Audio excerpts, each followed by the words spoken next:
විභාගෙට තියෙන තව චූටි කාලයනේ නේ විභාගෙට තියෙන්නේ තව චූටි කාලය.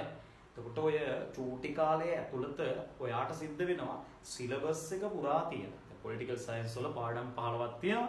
ඒ පාඩම් 15 පුරා තියෙන එක එක කොටස් දැන් ඔයාට සිද්ධ වෙනවා 2025 A level ලියන ළමයෙක් විදිහට රිමයින්ඩ් කරන්න. දැන් මේ කොන වෙන්නේ අන්න ඒකට.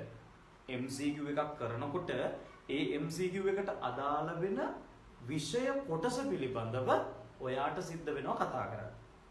අපි විවරණයක් ලියනවා කියන්නේ ඒක පැහැදිලි කරන්න. එහෙම කරනකොට ඔයාට සිලබස් එකේ හැම තැනකම තියෙන කරුණු නැවත මතක් වෙනවා. ඇයි?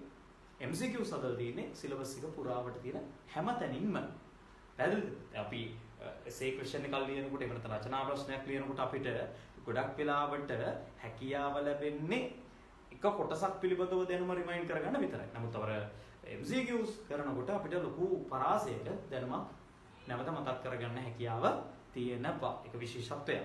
ඉතින් ඔයාට මම මේ පේපර් ක්ලාස් එක කිරීමේ බලාපොරොත්තුව අර මේ විදිහට පේපර් ක්ලාස් එකක් කරන්නේ.